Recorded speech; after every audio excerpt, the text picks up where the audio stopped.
What happens when the people elected to represent the most economically vulnerable communities are the first ones to dismiss a $34 trillion crisis? Looking for real talk on Black wealth, power, and progress?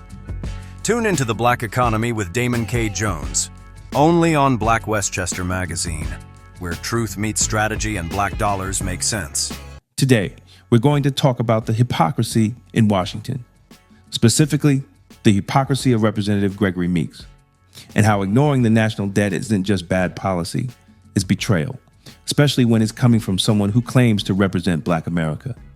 This isn't about defending Trump. This is about calling out the double standard and the damage that's being done by the very people who say they're here to protect us. At a recent hearing on trade, Representative Meeks laughed off concerns that America's massive trade deficit and ballooning debt are a national emergency. First, does trade deficits constitute a national emergency? The hollowing out of the U.S. manufacturing No, just yes or no. class. Yes or no? Yes or no, It's a sir? national emergency, sir. It does. It does. You're telling me trade deficits equals a national or creates? Persistent and prolonged. Okay. Yes, sir. And do you know also, sir, that for the last 4 decades, we've had trade deficits in the United States of America, and nobody said it was an emergency?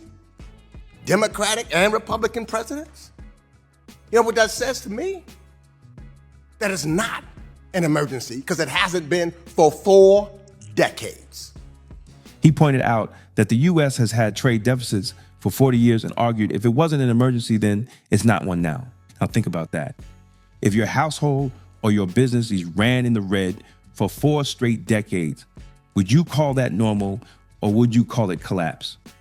That's the kind of logic that only works in Washington, because the longer a bad idea exists in D.C., the more insulated it becomes from common sense. Here's what they won't say out loud. Trade deficits and national debt don't just hurt the country in theory, they have real consequences. They wipe out domestic industries, they destroy towns, and they leave Black communities, especially those in cities like Detroit, Gary, and Baltimore, without jobs, without wealth, and without options. A deficit means America is consuming more than it produces. And when those products come from overseas, it's not just money leaving, it's opportunity. So no, Representative Meeks, it's not just a procedural issue, it's a national emergency. Now here's the real question. As of 2025, Meeks has been in office for 27 years. What has Representative Meeks actually done to reduce the national debt? Look at his legislative record. There's no serious bill from him aimed at cutting the deficit, reforming trade policy, or restoring economic independence for working people.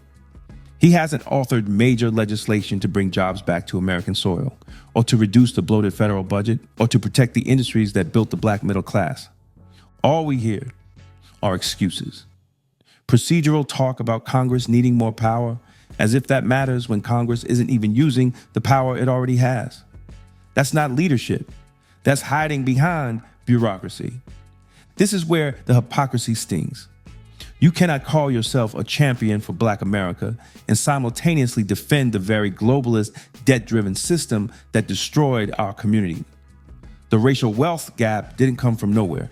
It came from policy, from trade deals that sent jobs overseas, from spending programs that padded federal agencies while Black-owned businesses died from lack of capital and infrastructure.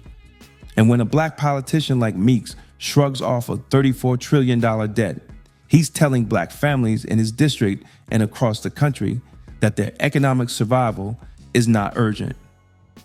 For the last 4 decades, we've had trade deficits in the United States of America, and nobody said it was an emergency? Democratic and Republican presidents? You know what that says to me? That it's not an emergency because it hasn't been for 4 decades. That the slow collapse of their communities is just politics as usual. That's not representation, that's betrayal. Let's put this into perspective. $34 trillion in national debt, over $1 trillion a year in interest payments alone.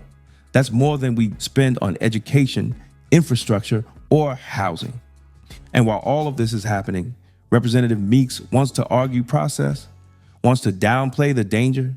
If this isn't a national emergency, then what is? So let's be clear. This is not about Trump. This is about accountability.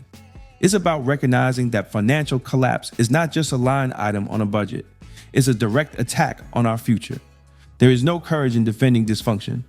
There is no wisdom in protecting broken policies. And there is no excuse for a black lawmaker to pretend a $34 trillion debt doesn't matter, especially when Black America is the one paying the price. If you found this video informative, don't forget to like and share it with others who need to hear the truth. And for exclusive content and behind-the-scenes access, join the Black Westchester Magazine YouTube membership club today. Your support helps us keep independent Black media strong.